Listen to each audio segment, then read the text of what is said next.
اقم الصلاة لذکری صدق اللہ العظیم۔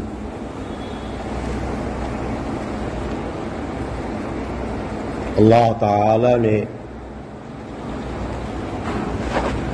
ساری انسانیت پہ رحم فرمایا، انسانوں کو انسانیت کی صفات پر باقی رکھنے کے لیے انسانیت کا حق ادا کرنے کے لیے رب العالمین نے آدم علیہ السلام سے لے کر محمد رسول اللہ صلی اللہ تعالی علیہ وسلم تک انبیاء اور رسولوں کا ایک سلسلہ قائم فرمایا۔ انبیاء علیہ السلام نے امت والوں کو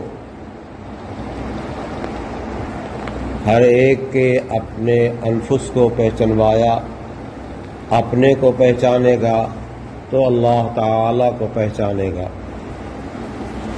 ہم اپنے اندر غور کریں گے تو اللہ تعالی تک پہنچ جائیں گے۔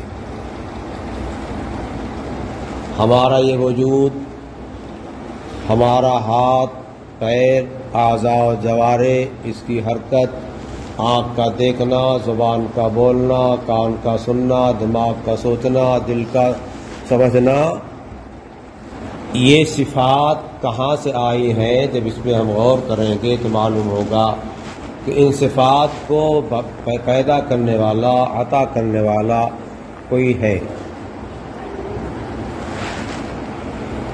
ہر گیا ہے کہ زمین رویت وحدہ لا شریک لہ گویت، زمین سے جو سبزہ اگتا ہے اللہ کی تسبیح پڑھتا ہے، اللہ کے وحدہ لا شریک لہ ہونے کو بتاتا ہے۔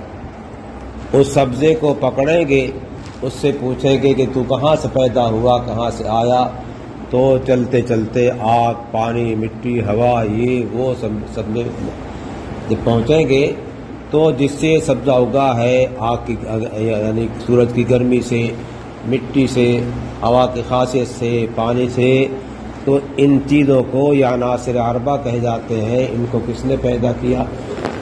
معلوم ہوگا اللہ نے پیدا کیا۔ دنیا کی کسی چیز کو، عالم کی کسی چیز کو آپ دیکھ کے جب غور کریں گے تو وہ چیز ہمیں اور آپ کو اللہ کی شناخت کرائے گی، اللہ کی پہچان کروائے گی۔ اسی انبیاء علیہ السلام کو اللہ تعالیٰ نے بھیجا۔ اللہ تعالیٰ نے وعدہ لیا تھا اور آدم علیہ السلام کی پشت سے ساری انسانیت کو پیدا فرما کر سوال کیا تھا، الست بربکم، کیا میں تمہارا رب نہیں ہوں؟ سب نے زبان ہو کر کہا تھا آدم کے اولاد نے کہ بلا، یقیناً آپ ہمارے رب ہیں، ضرور آپ ہمارے رب ہیں۔ لیکن انسان اتنے بھیڑ بھلائیاں کے راستے سے آیا ہوا ہے کہ بھول گیا اس کو، تو اللہ تعالیٰ نے انبیاء اور رسولوں کا ایک سلسلہ قائم فرمایا۔ نبی علیہ السلام پہ کتاب نازل فرمائی، پہلے انبیاء پر نازل فرمائی، موسیٰ علیہ السلام پہ تورات نازل کیا، داؤد علیہ السلام پہ زبور نازل کیا، عیسیٰ علیہ السلام پہ انجیل نازل کیا، محمد رسول اللہ صلی اللہ علیہ وسلم پہ قرآن نازل کیا۔ یہ 4 کتابیں تو معروف ہیں۔ صحیفے بہت سارے نازل ہوئے، صحیح تعداد کیا ہے صحیفوں کی اور آسمانی کتابوں کی ہمیں پتہ نہیں ہے۔ ان 4 کتابوں کا تذکرہ قرآن کریم میں موجود ہے، اس واسطے ہم 4 کتابوں کو جانتے ہیں۔ ان 4 کتابوں کا تذکرہ نبی پاک محمد رسول اللہ صلی اللہ علیہ وسلم نے فرمایا تو ہم جانتے ہیں۔ قرآن اس وقت دنیا کے اندر ایک ایسی عظیم دولت ہے، اتنی عظیم دولت کوئی نہیں۔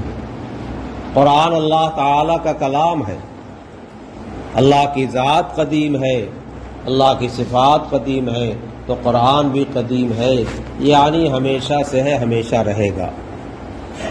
جو قرآن اللہ تعالی نے لوح محفوظ میں لکھ رکھا ہے، وہ قرآن جو ہے ہمیشہ سے ہے اور ہمیشہ رہے گا۔ اللہ تعالیٰ کا وہ کلام ہے۔ آگے عقائد کی باتیں جو ہے بہت گنجلک ہیں، ان کو تذکرہ کرنا عام مجموع میں مناسب نہیں ہے۔ بہرحال قرآن اللہ کی کتاب ہے، دنیا جانتی ہے۔ اس قرآن کا ایک ایک حرف، پھر ایک ایک کلمہ کہہ لیجئے، اور ایک پورا قرآن جو ہے وہ اللہ تعالیٰ کی طرف سے آیا ہوا ہے، الفاظ بھی اللہ تعالیٰ کی طرف سے آئے ہوئے ہیں، اور ان کے معانی کو بھی اللہ تعالیٰ نے اپنے نبی پاک صلی اللہ علیہ وسلم کے ذریعے بیان فرمایا۔ وَأَنزَلْنَا إِلَيْكَ الذِّكْرَ تُبَيِّنَ لِلنَّاسِ، آپ پہ قرآن نازل کیا تاکہ آپ اس کو کھول کر کے لوگوں کے سامنے بیان کر دیں، اس کی صحیح شرح و تشریح کر دیں۔ قرآن کا ایک ایک حرف وہ کیا ہے؟ ادب کی جائے ہے اور ادب کرنے کے لائق ہے، اور قرآن کی ایک ایک آیت جو ہے اللہ تعالیٰ کی طرف سے آ کر کے ہمیں بہت سارے علوم کا پتہ دیتی ہے۔ اسی قرآن کریم میں سے ہم نے ایک مختصر سی آیت پڑھی ہے، اقم الصلاۃ لذکری۔ یہ کون کہہ رہا ہے؟ اللہ تعالیٰ کہہ رہے ہیں۔ اللہ تعالیٰ جنہوں نے ہم کو عدم سے وجود بخشا، اور ہماری ساری صفات انہیں اللہ تعالیٰ کی دی ہوئی ہیں۔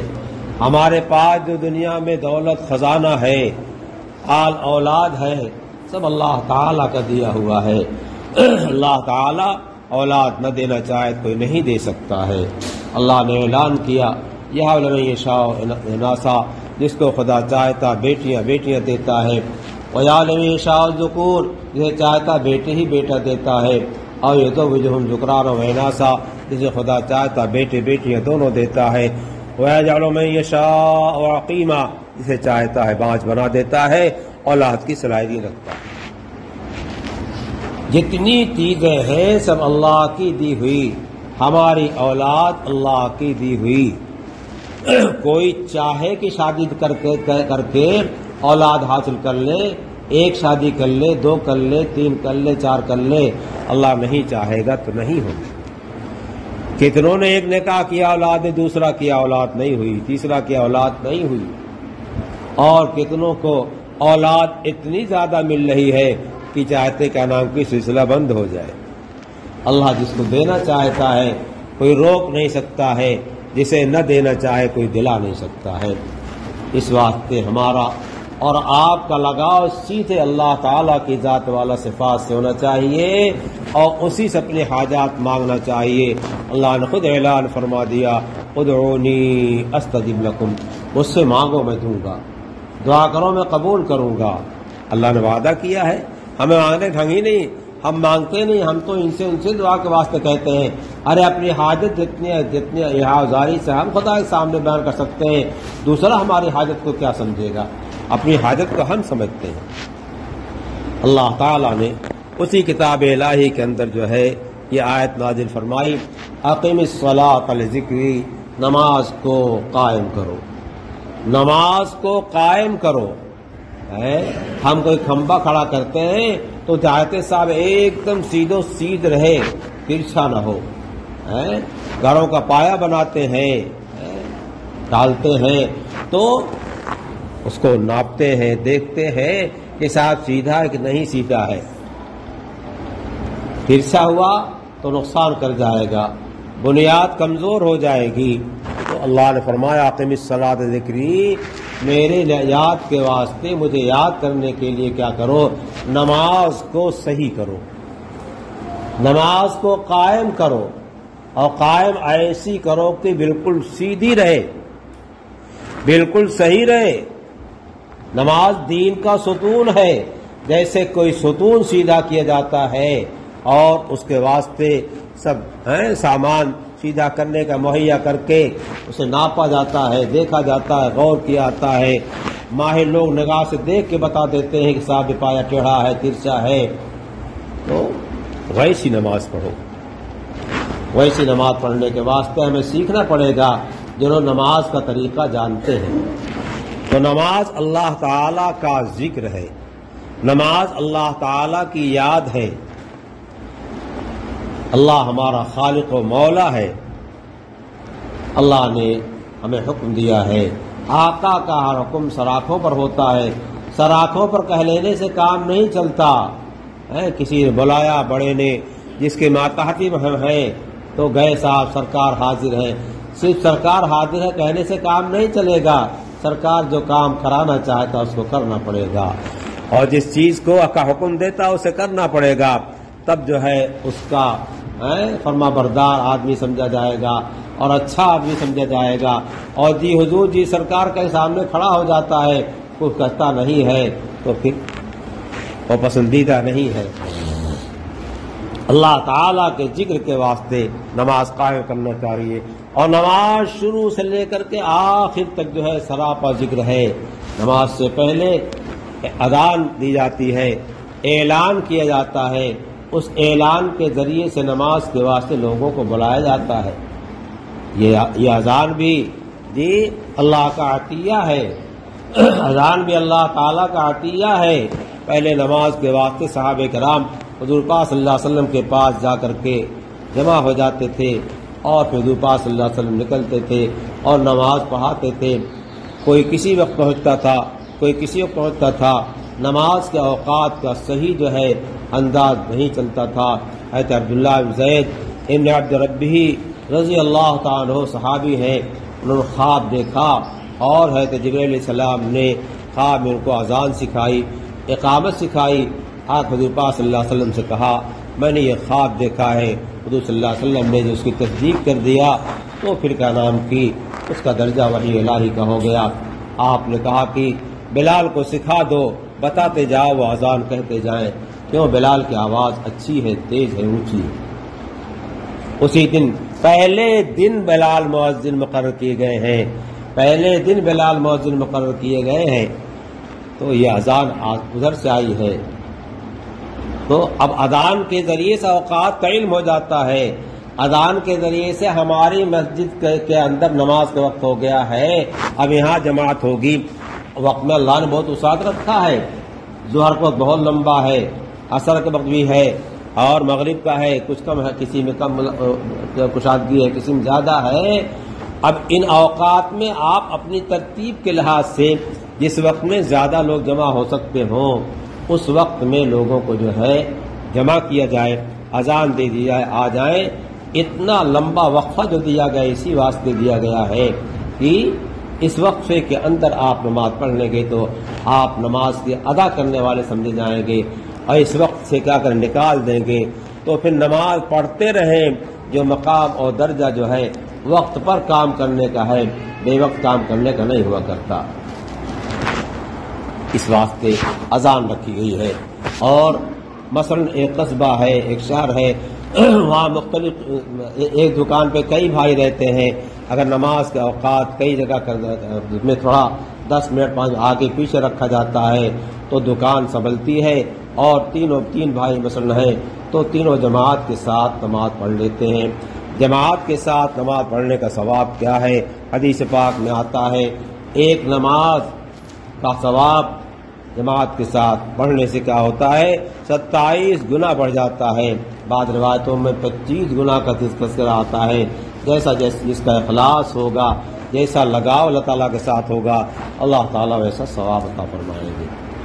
مسجدیں تمام جگہوں میں سب سے بہتر جگہ ہے، خیر البقاء المساجد، زمین کے تمام ٹکڑوں میں جو ہے جس ٹکڑے پر زمین کے مسجد بنی ہوئی ہے یہ جگہ سب سے زیادہ معزز اور محترم ہے، اور جس جگہ مسجد بنا دی گئی اور اس کو مسجد کا نام دے دیا گیا تو پھر اب وہ قیامت تک مسجد رہے گی، اس کو گرا کر کے مکان نہیں بنایا جا سکتا، نہیں، اور اس میں دنیا کی باتیں منع ہو جائیں گی اور بہت سارے کام منع ہو جاتے ہیں، اور آدمی مسجد کے اندر آ جاتا ہے تو مسجد کے اندر آنے کے بعد کیفیت بھی بدل جاتی ہے، مسجد میں آ کر کے آدمی کیا ہوتا ہے؟ پابند ہو جاتا ہے۔ یہ تھوڑی دیر کے واسطے جو مسجد میں پابند کیا جا رہا ہے اس کے ذریعے سے پوری زندگی کی پابندی سکھائی جا رہی ہے۔ ہم نے اللہ اکبر کہہ کر تحریمہ باندھا، پہلے اذان کہی گئی اور پھر اللہ اکبر سے لے کر السلام علیکم ورحمۃ اللہ تک سارا ذکر ہے، اللہ اکبر کہہ تحریمہ باندھا تو اللہ کے رسول صلی اللہ علیہ وسلم نے جس طریقے سے نماز پڑھنا سکھایا، جبرائیل نے امین نے آ کر کے 10 وقت نمازیں پڑھائی ہیں اور نبی پاک صلی اللہ علیہ وسلم کو بتایا ایسے نماز پڑھی جائے گی، اس انداز سے ہم کو نماز پڑھنا ہے، تو اب اسی انداز پہ نماز پڑھ لیں۔ تحریمہ باندھنے کے بعد ہم پابند ہو گئے ہیں کہ جو جبرائیل نے سکھایا ہے اور جو محمد رسول اللہ صلی اللہ علیہ وسلم نے سکھایا ہے وہی تذکرہ کرنا ہے، وہی ذکر کرنا ہے، اسی انداز سے نماز پڑھنی ہے۔ یہ اللہ اکبر جو نماز کا تحریمہ ہے، اور ایک تحریمہ ہم نے اور باندھا ہے کلمہ طیبہ لا الہ الا اللہ محمد رسول اللہ کا۔ اس تحریمہ کے ذریعے سے کیا ہے، ہمیں اپنی پوری زندگی کو اس انداز پہ گزارنا ہے جس انداز پہ اللہ تعالیٰ کی رضا ہے، اللہ چاہتا ہے، جس انداز کو نبی کریم صلی اللہ تعالی وسلم نے ہمیں بتایا ہے، اس وقت سے آج تک بتاتے چلے آئے ہیں۔ نبی کریم صلی اللہ علیہ وسلم نے اعمال ظاہرہ کو بتایا اور اعمال ظاہرہ کے ساتھ جو ہے قلوب کی اصلاح کی فکر فرمائی، قلوب کی اصلاح کی فکر فرمائی۔ ان اللہ لا ينظر الى صورکم واعمالکم ولکن ينظر الى قلوبکم ونیاتکم۔ کس تعلق کے ساتھ اللہ تعالیٰ کے کس محبت و تعلق کے ساتھ یہ ادا کر رہا ہے اللہ کا حکم، اس کو بجاوری کر رہا ہے، خدا اس کو جانتا ہے۔ منافقین بھی نماز پڑھتے تھے لیکن دکھانے کے واسطے پڑھتے تھے، ان کی نماز کا کوئی اعتبار نہیں، دل کے اندر ایمان نہیں ہے۔ اگر ایمان نہیں ہے تو روزانہ ہزار رکعتیں پڑھتا ہے، ان رکعتوں کو اعتبار نہیں ہے۔ جب تک دل درست نہیں ہے، دل میں ایمان نہیں ہے، دل میں اللہ تعالیٰ کا تعلق، اللہ کی محبت، اللہ سے لگاؤ نہیں ہے، تو پھر کسی چیز کا اعتبار، کسی عمل کے اعتبار نہیں ہے۔ دنیا میں کفار نیک اعمال کرتے ہیں، اس کی وجہ سے ان کو آخرت نفع ہوگا لیکن جنت میں نہیں جائیں گے، جہنم میں اس کی کچھ عذاب میں تخفیف کر دی جائے گی، یہ علیحدہ ہے، اور اس کے واسطے اور روایات بھی اس پہ دلالت کرتی ہیں۔ لیکن جو ہے جنت میں چلا جائے، یہاں دنیا سے ایمان کے ساتھ نہیں گیا ہے، یہ نہیں ہوگا۔ ان اللہ لا یغفر ان یشرک بہ ویغفر ما دون ذلک لمن یشاء، اللہ معاف نہیں کرے گا اگر یہاں شرک کے ساتھ اور کفر ساتھ گئے ہوئی ہے۔ بہرحال نماز کو اللہ تعالیٰ کے واسطے قائم کیجیے، اور نماز اللہ کا ذکر ہے، ہم سے نماز میں جو ہے گناہ ہوتا ہے، ہم نماز صحیح انداز نہیں پڑھ پاتے اور نماز کے بعد بہت سارے گناہ کرتے رہتے ہیں۔ حدیث پاک میں آتا ہے، تو بزرگ کی روایت ہے رضی اللہ تعالیٰ عنہ، حضور پاک صلی اللہ علیہ وسلم نے ایک درخت کی ٹہنی پکڑی اور اس کو ہلایا، پس جھاڑ میں پتے یوں ہی گرتے رہتے ہیں، ہلایا تو بھر بھر پتے گرنے لگے، تو حضور نے فرمایا آدمی جب 5 وقت نماز پڑھتا ہے وضو کر کے پاکی حاصل کر کے، تو اس کے گناہ ایسے ہی جھڑتے ہیں جیسے درخت سے پتے جھڑ رہے ہیں۔ تو نماز ہمارے گناہوں کی معافی کا ذریعہ ہے، اور نماز ہمارے گناہوں سے صفائی کا ہمارے لیے ذریعہ ہے۔ اس واسطے نماز کو پابندی کے ساتھ پڑھا جائے، مسجدوں میں مرد آ کر پڑھیں، جماعت کی پابندی کریں، عورتیں گھروں کے اندر پڑھیں، اور اس کے ساتھ اپنے گھروں میں آپ بھی نوافل پڑھیے، تلاوت کی ذکر کیجیے، عورتیں بھی نوافل پڑھیں، ذکر کریں۔ اللہ کا حبیب فرمایا اپنے گھروں کو قبرستان نہ بناؤ، لا تجعلوا بیوتکم مقابر، اپنے گھروں کو قبرستان نہ بناؤ۔